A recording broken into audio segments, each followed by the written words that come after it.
Em 1911, o homem mais poderoso da América foi oficialmente destruído pelo próprio governo. Seu império foi dividido. Seus negócios acabaram, mas estranhamente esse foi o dia em que ele ficou ainda mais rico. Hoje você vai descobrir como John D. Rockefeller transformou sua maior derrota no maior golpe financeiro da história. No final do século XIX, Rockefeller não era apenas um empresário. Ele controlava 90% de todo o petróleo dos Estados Unidos. Absolutamente nada se movia sem a permissão da sua empresa Standard Oil.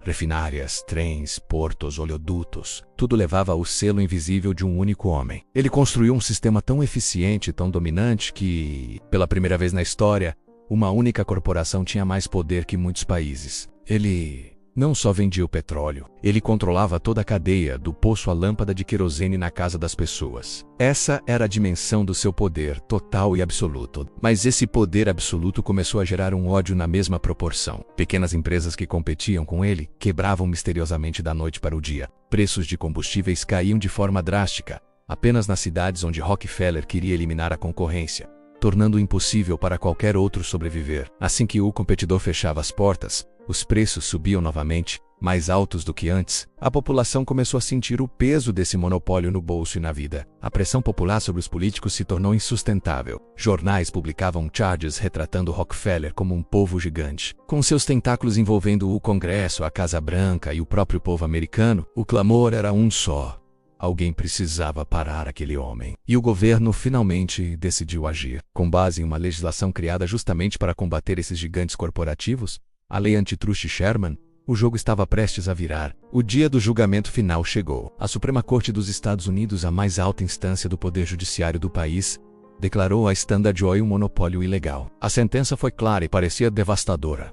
O império seria dividido em 34 empresas independentes. Para o mundo inteiro, para a imprensa e para o cidadão comum, era o fim de um tirano corporativo. O gigante havia caído. As manchetes dos jornais comemoravam a vitória do povo contra o poder do dinheiro. Parecia que finalmente a justiça havia sido feita e o mercado voltaria a ser livre. Mas ninguém imaginava o que estava prestes a acontecer nos bastidores. O governo, em sua tentativa de destruir o império, cometeu um erro fatal. Um detalhe que mudou tudo. Rockefeller foi forçado a abrir mão do controle da Standard Oil como uma única entidade, mas ele não perdeu suas ações. Ele simplesmente teve que dividir sua participação acionária entre as 34 novas empresas que nasceram da antiga gigante.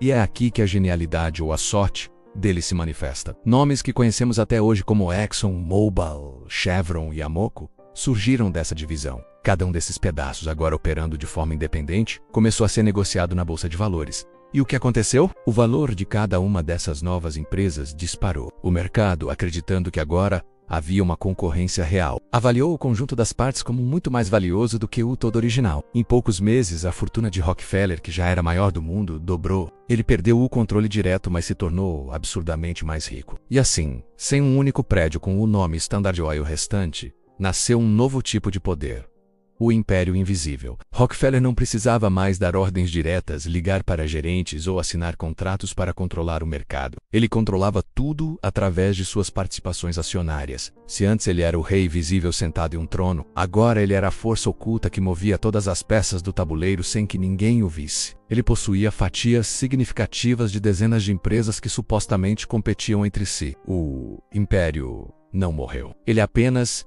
se transformou. Ficou mais sutil, mais resiliente e o mais importante, invisível aos olhos do público e do próprio governo que tentou destruí-lo. Ele não era mais o dono da loja, ele era o dono do quarteirão inteiro, e ninguém sabia. Essa história nos ensina uma lição fundamental sobre poder, uma lição que ninguém te ensina na escola ou na faculdade. Enquanto a maioria das pessoas pensa em poder como controle visível, o presidente, o CEO, o general, os verdadeiros impérios, os mais duradouros, funcionam no silêncio e nas sombras. O poder real não está em ter o nome na porta do escritório. Está em controlar as ações, em ter assentos nos conselhos de administração e em direcionar os investimentos. As pessoas que realmente mandam raramente aparecem no palco principal. Elas operam nos bastidores, influenciando decisões que afetam milhões de vidas sem que seus nomes sequer sejam mencionados. Rockefeller não inventou esse jogo, mas ele o aperfeiçoou de uma forma que ninguém jamais tinha feito. No final das contas, Rockefeller perdeu o maior império corporativo da história e ganhou algo muito maior: